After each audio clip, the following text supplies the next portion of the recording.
अस्सलाम वालेकुम YouTube family. होर सुनाओ कितना सेहत पे ठीक है? असं ठीक ठाक। अज बनाने लगे हैं सेवियां, मोटियां सेवियां वा 1 किलो का यानी कि 1 पैकेट आ। तो यह चीनी आ, तो इधर मैं घ्यो पा लिया वा।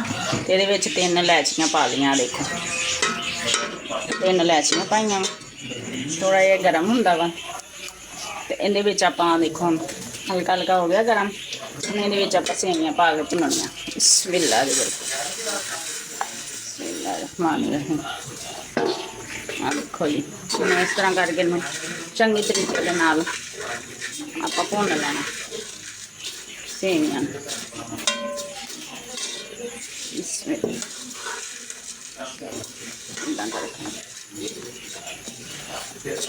इस तरह करके चंगे तरीके आप भुन लेना सेवियां। चीनी वालियां आप बनाने लगे, चंगी तरह भुज जाना, फिर माशाल्लाह सोहनी सेवियां बननियां, जायका सोहना आंदा वा। आप थोड़े देर हम आप भुन लें, 5 मिनट आप इन भुन ही लाने इस तरीके के नाल।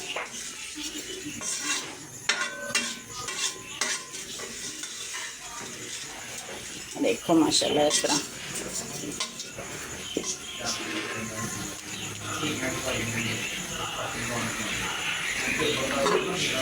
भुन लिया। हम ये आप पानी पाना। बिस्मिल्लाह रहमान रहीम। देखो यह वाला गिलास पाया, यह वाला एक बिस्मिल्लाह 2 गिलास पाए आप फिर पानी। इन्हों हम आप चंगी तरह हिला के 2 गिलास आप पानी के पाए चंगी तरह इदा। इस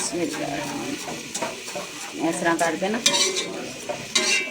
ज़्यादा पानी नहीं आप पाना, अगर ज़्यादा पावे ना तो यह हलवा जहा बन जाना है। इस तरह खड़िया खड़िया रहन दो। सिर्फ 2 गिलास पाए, 1 पैकेट सी यानी कि 100 वाला पैकेट सी।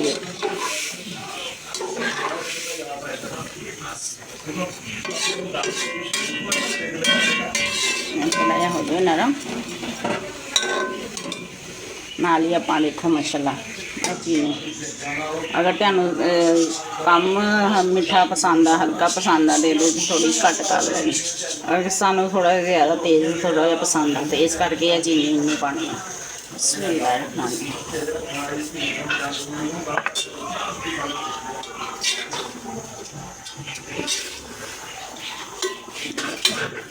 उसे जोड़े आप 2 गिलास पाए सी ना, हम आप चीनी पाती।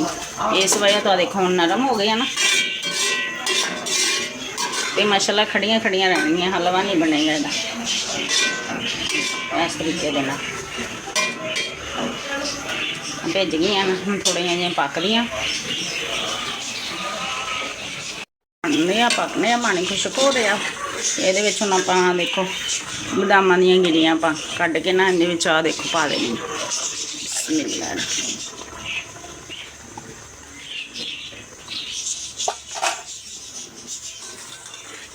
इस तरीके नाल लेनी चंगी तरह। देखो माशाल्लाह कलर कितना प्यारा आया, सेवियां का कलर देखो माशाल्लाह कितना प्यारा आया। बदाम पाना होर चेंज हो गया, तो थोड़ा जहा होर खुशक होंदा। इनू आप मुड़ के दम ते रख देंगे हल्की आग कर।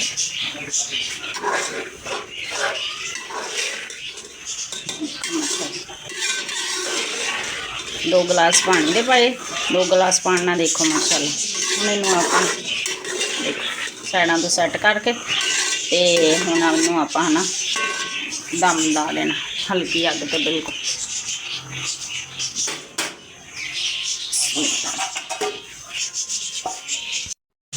देखो हम इनू आप दम लाता सिर्फ 5 मिनट, 5 मिनट बाद फिर दिखाऊंगे। देखो जी 5 मिनट हो गए, हम आप देखते हैं चेक करते हैं। बिस्मिल्लाह देखो माशाल्लाह हो गई अपन सेवियां। हिलाने देखो माशाल्लाह कलियां कलियां हो गई।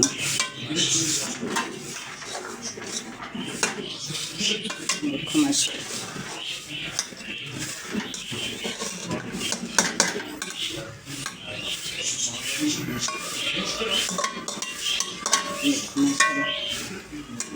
ਮਾਸ਼ਾਅੱਲਾ ਕੱਲੀਆਂ ਸੇਵੀਆਂ ਹੋ ਗਈਆਂ ਤੇ ਸੇਵੀਆਂ ਆਪਣੀਆਂ ਤਿਆਰ ਹੋ ਗਈਆਂ ਵਾ। ਇਹਨੂੰ ਆਪਾਂ ਬੰਦ ਕਰਨ। ਤੇ ਮੇਰੇ YouTube ਚੈਨਲ ਦਾ ਨਾਮ ਹੈ ਹਾਂਡੀ ਕਿਚਨ। ਲਾਈਕ ਵੀ ਕਰ ਦਿਆ ਕਰੋ, ਸਬਸਕ੍ਰਾਈਬ ਵੀ ਕਰ ਦਿਆ ਕਰੋ, ਸ਼ੇਅਰ ਵੀ ਕਰ ਦਿਆ ਕਰੋ। ਮਿਹਰਬਾਨੀ। मैं बड़ी वीडियो बड़ी जानी कि मेहनत ना बनानी अज सगों मेरी तबीयत नहीं सही सी, भी मैं वीडियो बनाई है। मेहरबानी लाइक कर दिया करो, शेयर कर दिया करो, तो अच्छे अच्छे कमेंट कर दिया करो, ये भी दस दिया करो कि तुसी किहड़े शहर चों देखदे हो। तो ओके जी, अल्लाह हाफिज़। दुआओं च याद रखियो।